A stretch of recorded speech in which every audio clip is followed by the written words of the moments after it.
सुरुचि ने प्रवचन सुन सुन के प्रतिज्ञा ले ली थी कि अब वो कोई भी पाप नहीं करेगी, सबसे अच्छे से बात करेगी, किसी के साथ बुरा नहीं करेगी। बहू, ये मच्छर तेरे गाल पे कब से बैठा है?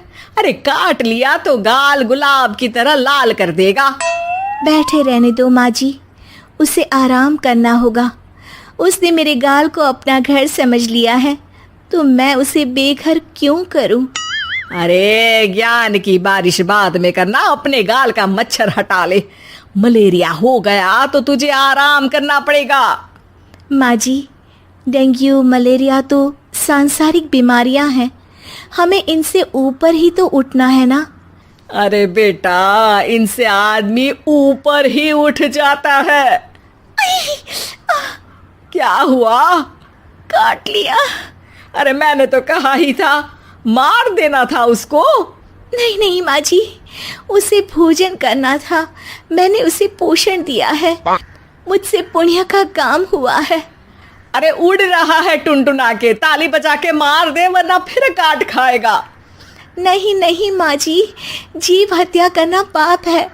मैंने एक बार व्हाट्सएप पे एक उपदेश पढ़ा था, मच्छर आपको काटे ये उसका जुनून है, उसके बाद आप खुजाओ ये आपका सुकून है।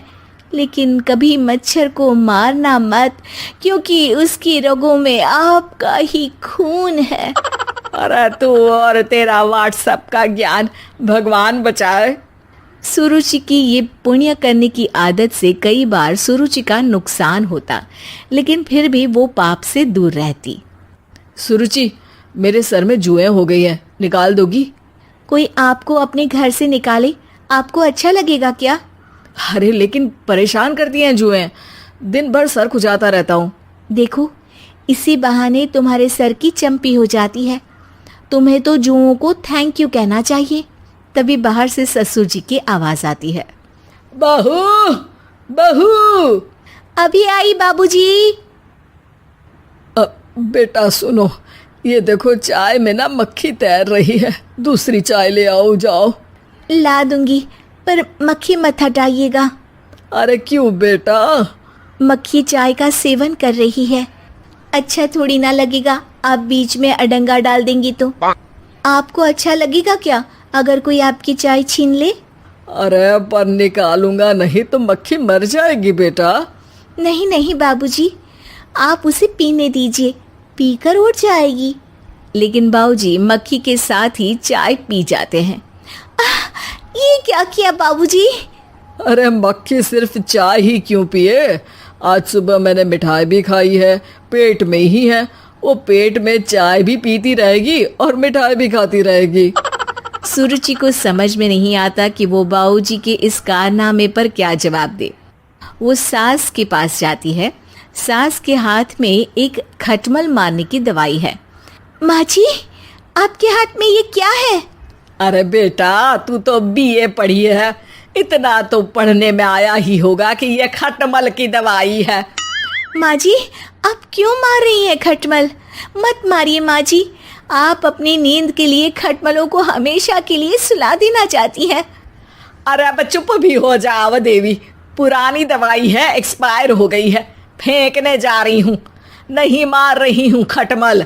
और वैसे भी खटमल से ज्यादा तो तूने हमारी नींद हराम कर रखी है। माँ जी, पुण्य करना चाहिए, आपको तो ज्यादा करना चाहिए, आपकी तो उम्र भी हो रही है। अरे उम्र से याद आया, बैंक में जाकर जन्म तारीख सही करवानी है, तैयार हो जा, कल स्कूटी चला के ले जाना मुझे। अगले दिन सास घर से निकलने से पहले दही शक्कर खा रही है और जल्दी जल्दी में हाथ नहीं धोती। बहू स्कूटी निकालती है और सास ताला लगाती है।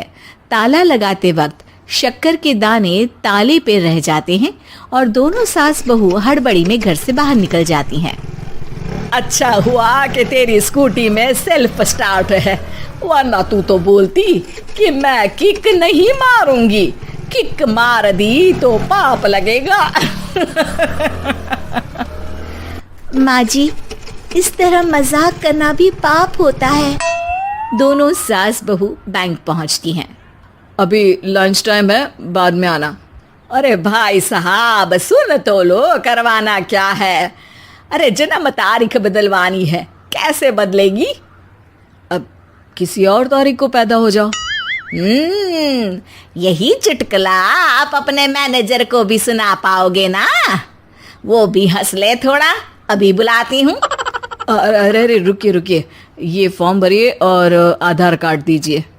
अरे राम रे, आधार कार्ड तो भूल ही गई, उसके बिना तो नहीं होगा।